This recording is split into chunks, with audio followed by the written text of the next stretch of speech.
তো 28শে জানুয়ারি সিঙ্গুরে সভা করবেন, তৃণমূল তো বলছে শিল্প আবার ফিরিয়ে আনবে, কিন্তু অপরদিকে তো উড়িষ্যার মুখ্যমন্ত্রী শিল্প নিয়ে চলে যাচ্ছে। এর আগেও তো তাই হলো। এর আগেও যে যতগুলো সামিট হয়েছিল, বিজনেস সামিট, কটা এখানে শিল্প এসছে? শালবনীটা কি এখনো হয়েছে? জিন্দালদের সেই স্টিল প্লান্ট হয়েছে? আমার তো মনে নেই।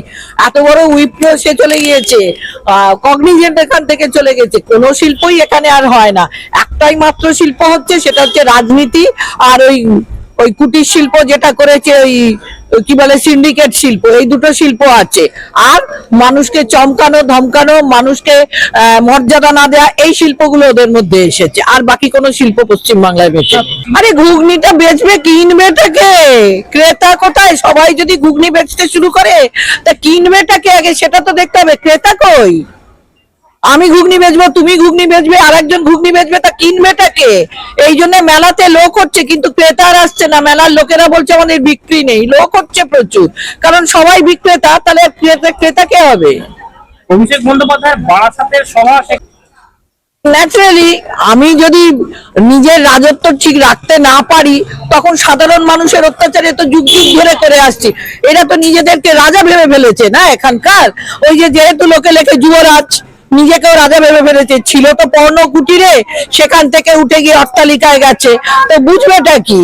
রাজত্ব করতে গেলে মানুষের যে সহনশীলতা দরকার, সেই সহনশীলতাই তো ওর মধ্যে নেই। মা মাটি মানুষ, ওনারা মায়ের কোনো মর্যাদা দিতে জানেন? তাহলে আরজি করে এরম করে ঘটনা ঘটে, নানুর এরম করে ঘটনা ঘটে, এই যে পরপর যে ঘটনাগুলো ঘটে গেল, সেইগুলো ঘটনা ঘটে। তাপসী মালিকের আসল যে খুনি, সে তাহলে ছাড়া পেয়ে যায়।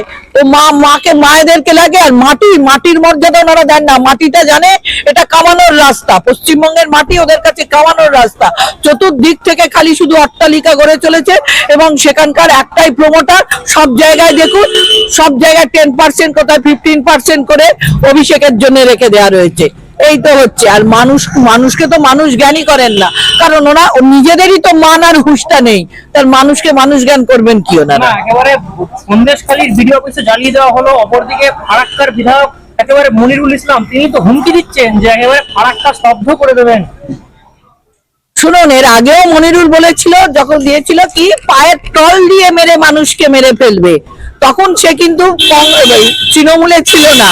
তা সেই মানুষ যদি তৃণমূলে আসে, তাহলে তার সংস্কৃতিটা কি থাকবে? ওই পায়ের তল দিয়ে মানুষকে মারাই থাকবে। তো সেটাই চলছে। পুলিশ তো দলদাস, এটা জানেন না? শুধুটা উর্দিটা পড়ে থাকে, আমাদের পয়সায় মাইনে নেয়, বাকিটা মমতা ব্যানার্জির কথায় ওঠে আর বসে। এর বাইরে কি আছে? না হলে পুলিশ ওইরকম ভাবে মমতা ব্যানার্জির সঙ্গে একটা আইএস এর মনে হলো না যে যেখানে রেড চলছে আমরা মমতা ব্যানার্জির কথায় ওখানে গিয়ে চলবো? প্রশাসন আর দল একই চলছে, প্রশাসন আলাদা কিচ্ছু নেই এখানে। পুলিশও মার খাচ্ছে, চাকুলিয়ায় পুলিশের মার খাবে, মার খাবে। আমি যেরকম শিক্ষা মানুষকে দেবো, সেরকম শিক্ষাটাই তোমাকে পেতে হবে। যেরকম শিক্ষা দিয়েছে সেরকমই তার মানে পাচ্ছে। এর বাইরে আর কি আছে?